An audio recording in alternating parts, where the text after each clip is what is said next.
I was offered $5,000 for a video, but this was when I was like 19. I was like, double it, and I'll walk outside and I'll give it to a homeless person. And they're like, no, you won't. And I was like, double it. And I was like pacing around my neighborhood for 3 hours convincing this guy, like on the phone, just double the money. I promise the video will go viral and I'll give it to homeless person. I was like, $10,000 just looks better in a title. It'll get more views. I promise your app will do better. A lot of times people, oh boy, it's like they think their videos are better than they are, honestly.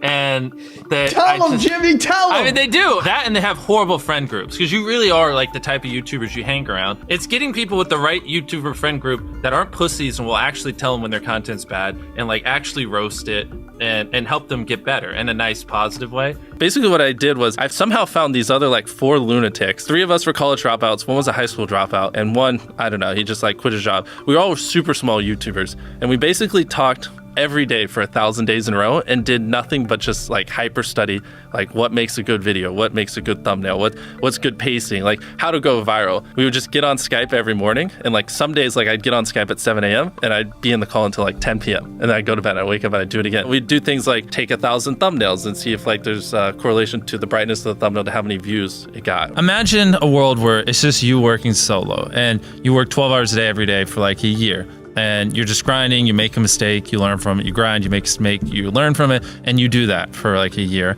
And then imagine a different world where you have 4 friends who are also equally grinding in something similar. Friend number 1 makes a mistake on Friday, he teaches the other 4 people. Friend number 2 makes a mistake the next week, teaches everyone. And then like you're all learning from each other's mistakes. You're all constantly studying 24/7 and downloading each other. Like after a year, you're like 2 years ahead of the guy who was just solo. Do you frequently go that far out of your way to capture the thumbnail? Yeah, I mean, of course, everyone should. If people don't click, they don't watch. So you want to give them something to click. Something a lot of people forget is like unsuggested on phones, thumbnails are really fucking small. So like people are editing thumbnails full blown on their computer, and when you shrink it down, you can't see. We try to all around be above the rest. Anyone can clickbait, but do you actually like deliver on it? We say we put 100 million Orbeez in the backyard, we put 100 million Orbeez in the backyard. Your title and thumbnail set expectations. Like what you're saying is like, I like bananas. And what you need is bananas are the best goddamn food on the planet. Like that's the type of opinion you need. Like you need something like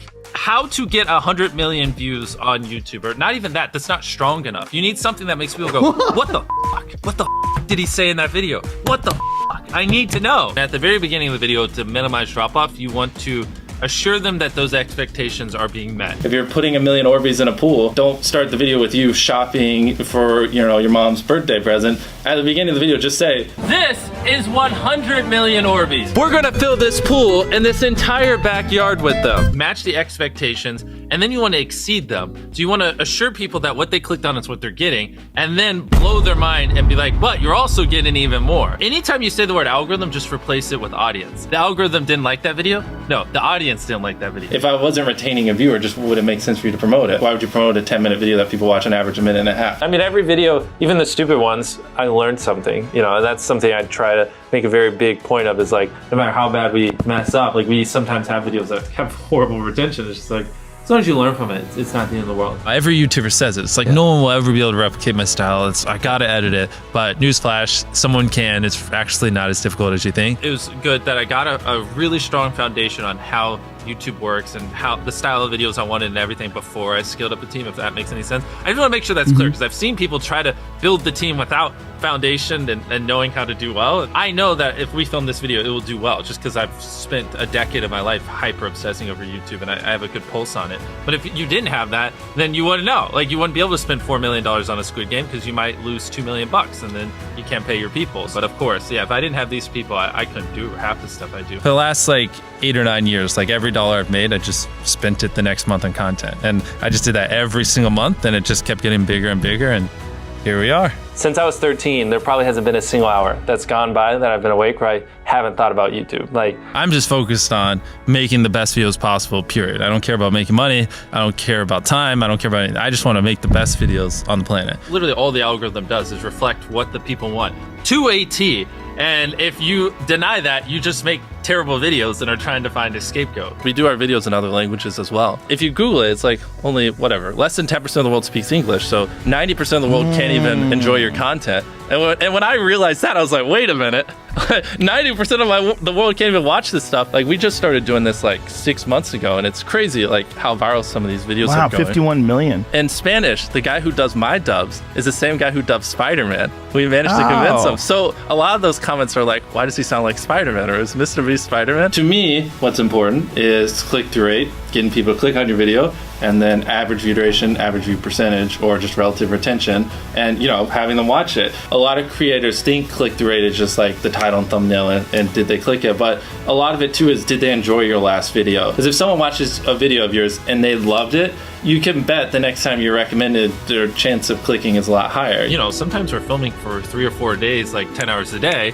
30, 40 hours of filming plus months of setup, whereas most creators probably film for a couple hours and set up for a day. Outside of just filming, we brainstorm video ideas, relentlessly, hours every day. By always doing all those things, it just distinctively sets it so far apart that it's basically, in my head, it's like, why would you not watch it? Viewers aren't stupid. They can tell when you half ASS, I don't know if I'm allowed to curse, a video, or if you really put in effort. And if they can tell you're putting in a lot of effort, they're gonna be more likely to click on future videos. And that snowballs. And because once you build that trust, they get to a point where it doesn't matter what you upload. They just know it's high effort and they just know it's great. And they're just conditioned just to watch because you have a good track record. And so with filming, it's just like trying to make sure we're doing everything we can, no matter how expensive it is, no matter how much time it takes, to make the best video possible. A lot of people, if they gave away 100 grand, they would make a huge deal about it. But sometimes we're just like, yeah, here's 100 grand. Thanks for watching, bye. Doing it that way makes it more fun and just more interesting. So I like to keep a little bit of it mysterious because I think that's what people enjoy. A lot of people aren't willing to put in 10 hours days because they don't like what they're doing. So it's finding what they enjoy, because it is like a long grind. You're doing for years, not months. So if you don't enjoy it, then you're gonna burn out. I just had the blessing of finding what I loved at a young age. So because to get to this level, it takes, a decade. Most people don't find what they love till their young 20s. So they'd be where I'm at in their 30s. Yeah. I just lucked out and found it when I was really young. Living your life chasing a nicer car and a bigger and bigger box to live in is kind of a dumb way to go about life. I actually, funny enough, I lived in a super below average home. And I kind of learned why famous people don't live in below average homes, because someone broke in, stole everything I owned. So I had to get a little nicer house for security reasons. But before I was robbed, my place is a little duplex, $700 a month. You get a roommate's $360 split. People think just because you go for views means you can't have fun, but you can pull views and you can have fun, which is what we purposely try to do. If you're not doing something that's just inherently fun to you, you're just quit. Just give up. You gotta at least semi-enjoy what you're doing, or you're gonna quit long before it gets to the point where it brings in money or whatever else could be driving you. So find what you love, and then I would just hyper obsess. Make sure no one doing what you're doing is doing it better. Make sure the videos are as good as possible. You can be motivated by more than one thing. I'm motivated because I want to support my mom and my family. I'm motivated because I want to employ my friends and help them. I'm motivated because I want to help other people. I'm motivated because I want to be a YouTuber. I feel like that's another misconception. You can have lots of things that drive you. Absolutely. Yeah. Absolutely. So there's just tons of stuff that drive me. And everything drives me to wanting to be a YouTuber, so I kind of obsess over it. For the people that are willing to be coachable, I would say just education. There is a lot of misinformation out there that people live and breathe by, the weirdest stuff. I gotta upload at midnight on Wednesdays or my videos don't do well. It's just dumb stuff like that they don't realize how badly they're handicapping themselves. Some minor tips I could give is if somehow you could have a payoff at the end, then more people are gonna watch to the end just to see what happened. Whichever one of these 456 people survives the longest wins 456 grand. Cut out all dull moments, try not to over-explain things. If a camera just sits on me and I'm just talking for 20 seconds, it doesn't hold retention as well as, maybe me talking and other footage popping up. It's much easier to get 5 million views on one video than 50,000 views on 100 videos. It takes way less effort to get 5 million views on one video. Back then, which I think small YouTubers should do, is I would reply to every single comment. And so I think a few people caught on that I would always reply. And so some people would just be like, I wonder how long it'll take for him to reply. So that was a lot of my comments when I was smaller, but at least it kept him coming back. In your analytics, and most of you probably know this, audience retention. You can see where people click off. Just literally go through your last 50 videos, write down where everyone clicked off, and then just don't do those things again. But wait a minute, MrBeast. What if I don't know how to actually improve my average view duration? How do I know where to start? What if I'm just a noob? Well, in order to better retain your viewers, it's first helpful to have a really deep understanding of how they experience YouTube, to put yourself in their shoes. And in this video, I explain 5 simple steps that will help you do just that. Check it out.